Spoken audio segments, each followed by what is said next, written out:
Ertaga qanday ob-havo bo'lishi aytildi. O'zgidromet ertaga 23 yanvar kuni kuzatiladigan ob-havo prognozini e'lon qildi. Unga ko'ra, Toshkent shahrida havo o'zgaruvchan bo'ladi. Kechasi va ertalab qor yog'adi. Tuman tushishi mumkin. Kunduzi yog'ingarchilik kutilmaydi. Yo'llarda ba'zi joylarda yaxmalak kuzatiladi. Shamol shimoliy sharqdan 3-8 metr sekundgacha tezlikda esadi. Harorat kechasi va kunduzi 1-3 daraja sovuq bo'ladi. Qoraqalpog'iston Respublikasida havo o'zgaruvchan bo'ladi. Kechasi va ertalab ba'zi joylarda qor yog'adi. Ba'zi joylarga tuman tushishi mumkin. Shamol shimoliy sharqdan 7-12 metr sekund tezlikda esadi. Harorat kechasi 10-15 daraja sovuq, kunduzi 0-5 daraja sovuq. Ustiyutda kechasi 15-20 daraja sovuqqacha, kunduzi 3-8 daraja sovuq bo'ladi. Xorazm viloyatida havo o'zgaruvchan bo'ladi. Yog'ingarchilik kutilmaydi. Ba'zi joylarga tuman tushadi.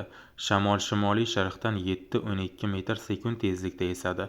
Harorat kechasi 8-13 daraja sovuq, kunduzi 0-5 daraja sovuq bo'ladi.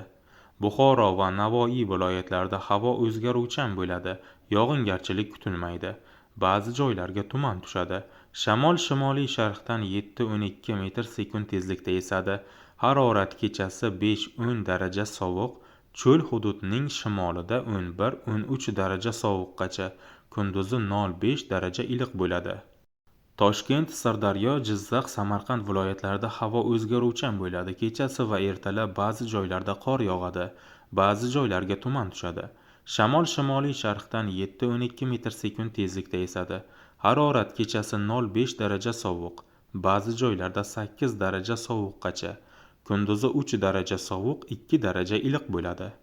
Qashqadaryo va Surxondaryo viloyatlarida havo o'zgaruvchan bo'ladi. Kechasi va ertalab ba'zi joylarda qor yog'adi.